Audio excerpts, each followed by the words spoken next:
पुणे, संस्कृती, शिक्षण आणि प्रगतीचं शहर. इतिहासाची परंपरा आणि आधुनिकतेची वाट एकत्र चालणारे हे शहर. दररोज हजारो लोकांच्या हालचालींनी हे शहर जिवंत होतं. या शहराला पुढे नेण्यासाठी अनेक हात काम करत आहेत आणि त्या हातांमध्ये महिलांचाही तितकाच महत्वाचा वाटा आहे. हमारे वेदों ने महिलाओं का आह्वान पुरंदिही योषा ऐसे मंत्रों से किया है, यानी महिलाएं अपने नगर, अपने समाज की जिम्मेदारी संभालने में समर्थ हो. महिलाएं देश को नेतृत्व दें.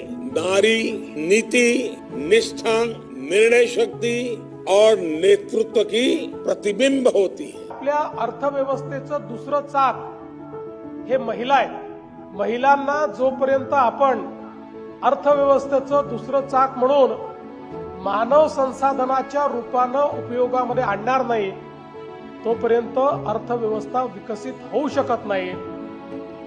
नर करने करे तो नारायण हो जाए, लेकिन माताओं बहनों को लिए कहा, नारी तू नारायण.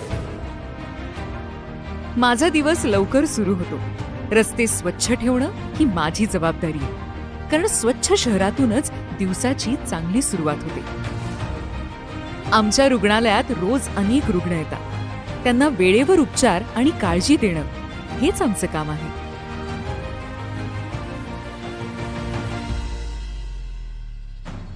या मुलांना शिक्षण देताना मी फक्त विषय शिकवत नाही, तर त्यांना चांगला नागरिक बनवण्याचा प्रयत्न करते.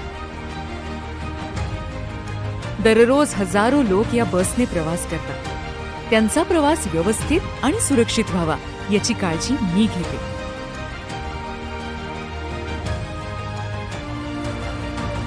शहराच्या विकासासाठी अनेक कामं एकत्र चालतात.